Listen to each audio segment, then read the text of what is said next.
Hello everyone. तो कैसे आप? उम्मीद करती हूँ अच्छे ही होंगे। तो दोस्तों आज मैं आप लोग को पढ़ाने जा रही हूँ क्लास 9th का पाठ दुख का अधिकार और इस पाठ के लेखक है यशपाल जी।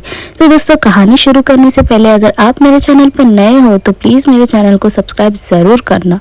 तो चलिए शुरू करते हैं। लेखक के अनुसार मनुष्य का पहनावा ही समाज में मनुष्य का अधिकार और उसका दर्जा निश्चित करता है, परंतु लेखक कहते हैं कि समाज में कभी ऐसी भी परिस्थिति आ जाती है कि हम समाज के ऊंचे वर्गों के लोग छोटे वर्गों की भावनाओं को समझना चाहते हैं, परंतु उस समय समाज में उन ऊंचे वर्ग के लोगों का पहनावा ही उनकी इस भावनाओं में बाधा बन जाती है।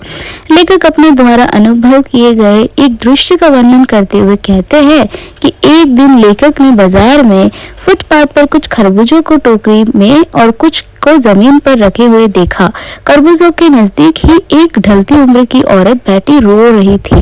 लेखक कहते हैं कि खरबूजे तो बेचने के लिए ही रखे गए थे, परंतु उन्हें खरीदने के लिए कोई कैसे आगे बढ़ता, क्योंकि खरबूजों को बेचने वाली औरत ने तो कपड़े में अपना मुंह छिपाया हुआ था और उसने अपने सिर को घुटने पर रखा हुआ था और वह बुरी तरह से बिलक बिलक कर रो रही थी।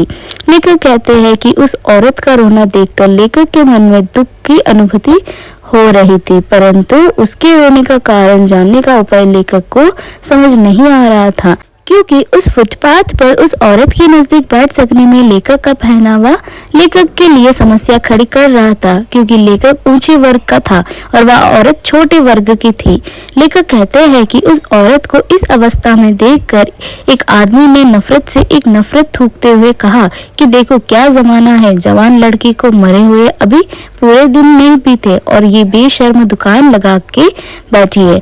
वह खड़े दूसरे साहब अपनी दाढ़ी खुजाते हुए कह रहे थे कि अरे जैसे इरादा होता है अल्लाह भी वैसे ही लाभ देता है। लेखक कहते हैं कि सामने के फुटपाथ पर खड़े एक आदमी ने माचिस की तीली से कान खुजाते हुए कहा, अरे इन छोटे वर्ग के लोगों का क्या, यानी मिडिल क्लास लोगों का क्या है, इनके लिए तो सिर्फ रोटी ही सबसे ज्यादा महत्वपूर्ण होती है। इनके लिए बेटा बेटी पति पत्नी धर्म ईमान सब रोटी का टुकड़ा है। इन छोटे लोगों के लिए कोई भी रिश्ता रोटी नहीं है। जब लेखक को उस औरत के बारे में जानने की इच्छा हुई तो लेखक ने वह पास पड़ोस की दुकानों से उस औरत के बारे में पूछा और पूछने पर पता चला कि उसका 23 साल का एक जवान लड़का था। घर में उस औरत की बहू और पोता पोती है। उस औरत का लड़का शहर के पास 1.5 बीघा भर जमीन में सब्जियां उगाने का काम करके परिवार का पालन पोषण करता था। लड़का परसों सुबह अंधेरे में ही बेलों में से पके खरबूजे चुन रहा था। खरबूजे चुनते हुए उसका पैर 2 खेतों की गीली सीमा पर आराम करते हुए एक सांप पर पड़ गया। सांप ने लड़के को डस। लेखक कहता है कि जब उस औरत के लड़के को सांप ने डसा तो उस लड़के की यहाँ बुढ़िया माँ पागलों की तरह भागकर झाड़ फूंक करने वालों को बुला लाई। झाड़ना फूंकना हुआ, नागदेव की पूजा भी हुई। लेखक कहता है कि पूजा के लिए दान दक्षिणा तो चाहिए ही होता है और उस औरत के घर में जो कुछ आटा और अनाज था वह उसने दान दक्षिणा में दे दिया, पर भगवाना जो एक बार चुप हुआ तो फिर ना बोला। लेखक कहते हैं कि जिंदा आदमी नंगा भी रह सकता है, परंतु मुर्दा को नंगा कैसे विदा किया जा सकता है। उसके लिए तो बजाज की दुकान से नया कपड़ा लाना ही होगा, चाहे उसके लिए उस लड़के की माँ के हाथों के जेवर ही क्यों ना बिक जाए। लेखक कहता है कि भगवाना तो परलोक चला गया और घर में जो कुछ भी अनाज और पैसे थे वह सब उसके अंतिम संस्कार करने में लग गए।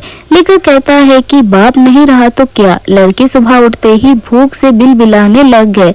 अब बेटे के बिना बुढ़िया को दुआनी चवन्नी भी कौन उधार देता, क्योंकि समाज में माना जाता है कि कमाई केवल लड़का कर सकता है और उस औरत के घर में कमाई करने वाला लड़का तो मर गया था और अगर कोई उधार देने की सोचता तो यह सोचकर नहीं देता कि लौटने वाला उस घर में कोई नहीं है। यही कारण था कि बुढ़िया रोते रोते और आंख पोंछते पोंछते भगवाना के बटोरे हुए कुछ खरबूजे टोकरी में समेटकर बाजार की ओर बेचने के लिए आ गई।